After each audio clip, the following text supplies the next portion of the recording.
Our today's question is from continuity. The question is, if fx is equal to 1 minus cos 4x by x square when x is less than 0, and fx is equal to a when x is equal to 0, and fx is equal to root over of x by root 16 plus root x minus 4 when x is greater than 0. And it is given that f is continuous at x is equal to 0. We need to find out the value of a. Now we know, since f is continuous at x is equal to 0, therefore limit x tends to 0 minus of fx will be equals to limit x tends to 0 plus of fx is equal to f0. This is the condition. This is my left hand limit, this is my right hand limit, and this is function of that particular value. Now here, let me find out now limit x tends to 0 minus.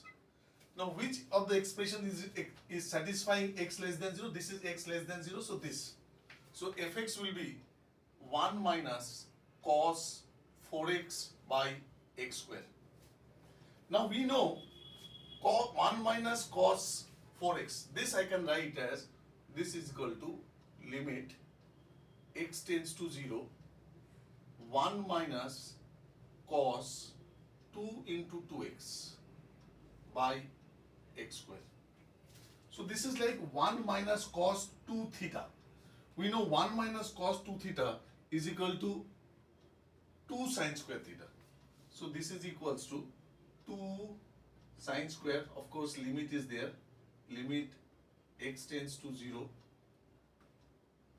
2 sine square theta, theta is 2x, 2 sine square 2x by x square.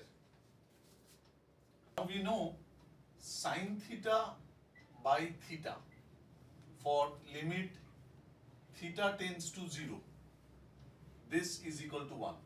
This we know from class 11. So if we try to arrange that one, so this is equal to limit from that step, limit x tends to 0, 2 sine square 2x, so 2 into sine square 2x, I am breaking it as sine 2x by x into sine 2x by x, because this is x square. Now since this is my theta 2x, so in order to make it 2x, so if I multiply a 2 here, then I need to multiply a 2 here also. Similarly, in order to make this is 2x, if I'll make a multiply 2 here and multiply a 2 here. So this becomes 2 into 2 into 2, that gives me 8, and sine 2x by 2x, sine 2x by 2x as per this formula is 1. So this will be 8 into 1, that is 8. Now f0, value of f0 is how much? Value of f0 for x is equal to 0, it is a. So since fx x tends to 0 minus is equal to f0, so we can say a, this value will be equals to this value. So value of a is equal to 8. That's my answer. Hope you have understood the sum. I'll give you a similar sum for you to practice.